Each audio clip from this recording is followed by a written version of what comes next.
Morning. So, I was thinking I had to find a little quiet place I can talk to you. And let's start that over again, because nobody gets to go back and start anything over. So, let's start it over one more time. Okay? Good morning. Um, I'm here at the Helping Up mission. I don't work here. I'm definitely a patient or a, consumer of their beyond gracious, you know, they're so nice to us here.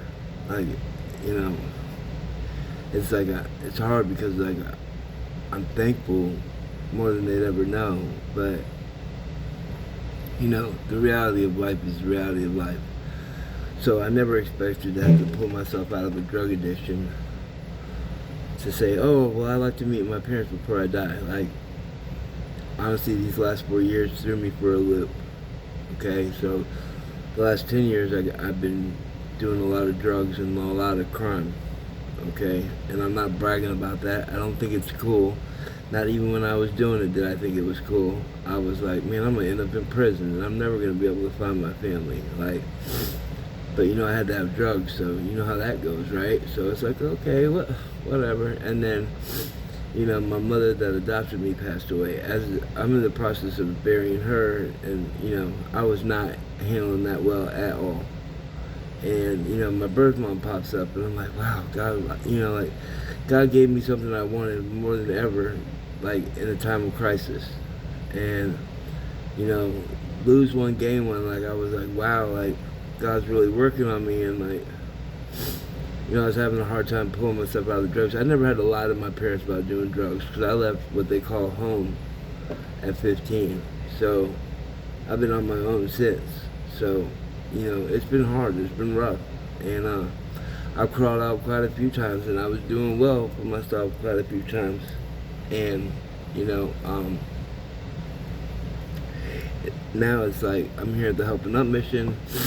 I've written in all these journals, and they're very personalized, like sitting down and handwriting stuff that you don't really see people do anymore, And it's like, man, I got a story to tell. So, like, and you know what? People might not even care. People might not even care. They might be like, you know what, John? Shut the up. We're tired of it, like, which is probably more than likely what's going to happen anyway. So I'm just going to hang out with myself. You're more than welcome to join us.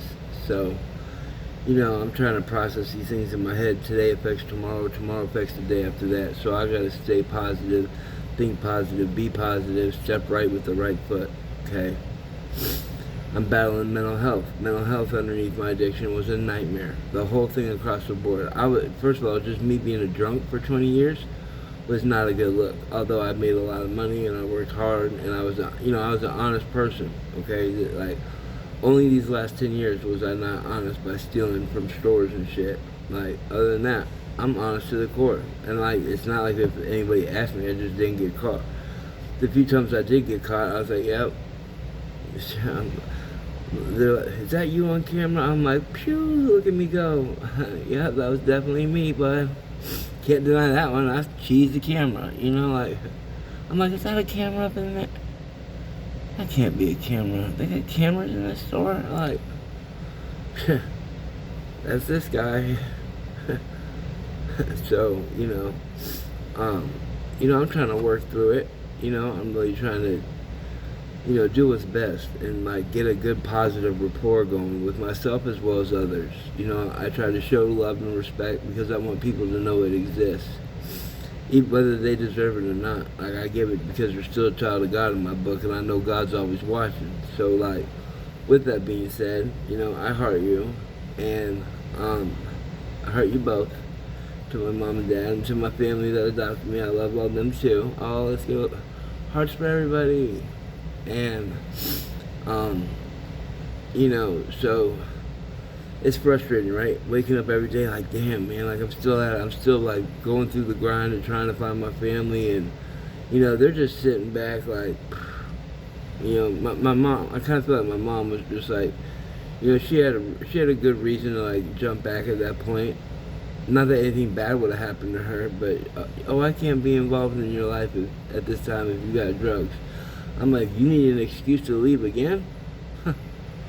Like, damn. And then like she she waits till the end of the conversation to find out I'm not having kids and stuff. And I'm like, this is not nothing bad against my mom. I'm just telling you how the story fucking goes.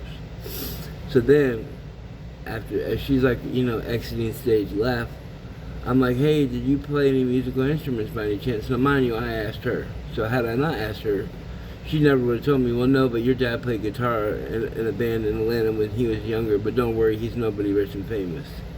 Okay, so like, I don't know about the rich part. Never cared about money when it came to weighing out me finding my family. And if you think I did, like, you're just more ignorant and just another victim of self-suppression where you think you know what somebody really wants, or if they do really care about you, you're doing those little mind-reading fortune cookie tricks. I don't know. Whatever it is, I'm going to pray for you.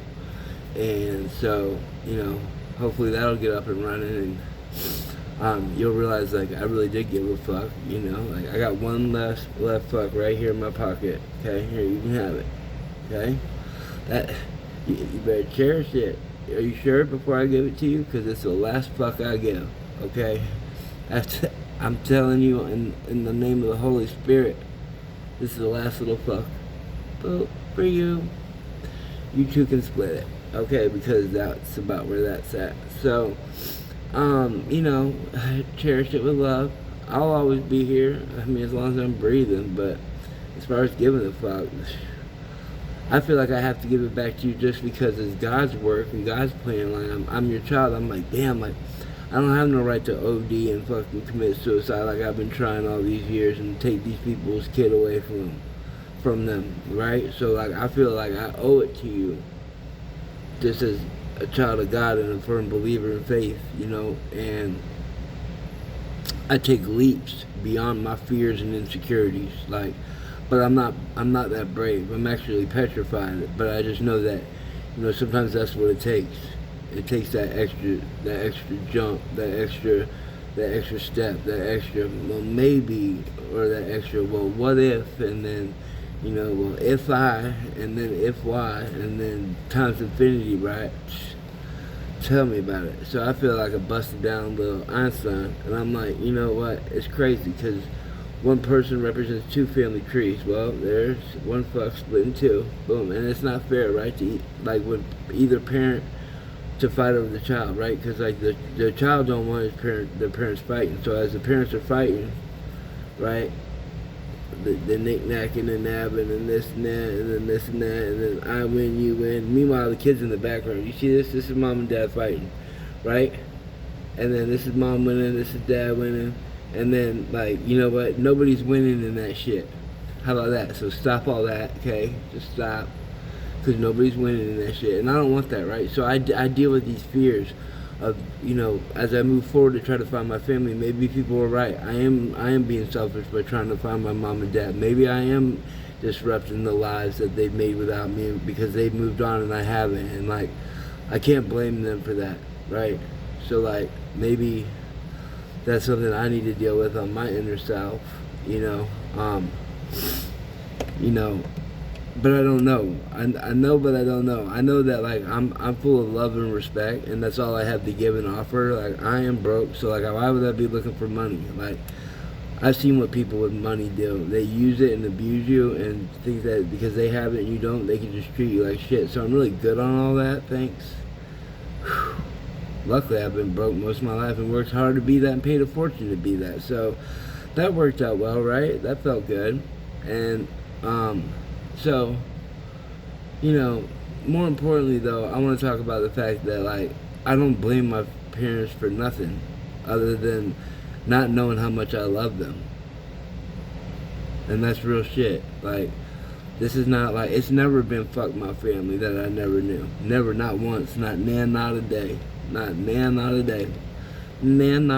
there. Not one day has it been screw them. It's just been like, are they alive? Are they okay? Do they know how much I care?